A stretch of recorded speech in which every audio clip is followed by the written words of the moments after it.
Donc je m'appelle Tina Russillo, je suis dans le monde de l'aromathérapie depuis plus de 25 ans. Je suis donc formatrice, aromathérapeute et naturopathe.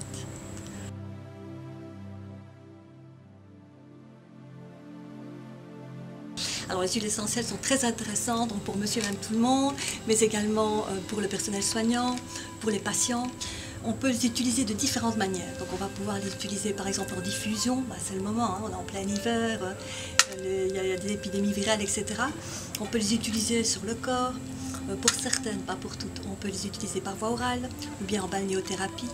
On peut aussi les utiliser sur le cutané, donc ça c'est assez facile.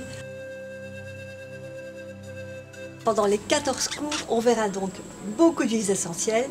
Avec les huiles essentielles, on ne peut pas faire n'importe quoi. Justement parce qu'elles ont une biochimie bien particulière, elles ont des propriétés bien particulières et certaines peuvent, lorsqu'elles ne sont pas bien utilisées, être dangereuses. Alors je prends souvent l'exemple de la menthe poivrée, que tout le monde aime bien, mais malheureusement, elle n'est pas grand public. C'est-à-dire qu'on ne va pas pouvoir l'utiliser, par exemple, sur une personne qui a des problèmes cardiaques, qui a une hypertension, surtout pas pendant la grossesse. Voilà, donc tout ça c'est quand même important de savoir.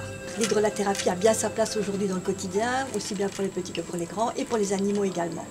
Alors on verra chaque fois la carte d'identité de l'huile, les propriétés, les indications et la manière de les utiliser.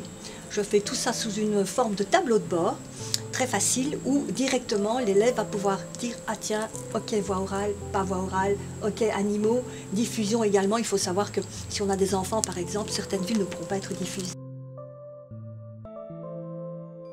Actuellement, on est en plein hiver, il y a des huiles essentielles qui vont pouvoir nous aider au niveau antiseptique, antibactérien, mais également décongestionnant des voies respiratoires. On a la traditionnelle Ravinsara, que tout le monde connaît, qui est donc une huile qui va nous aider à bien respirer, qui peut être utilisée aussi quand il y a des enfants dans la pièce ou des animaux, donc ça c'est très important, et donc qui est très passe-partout et facile à utiliser.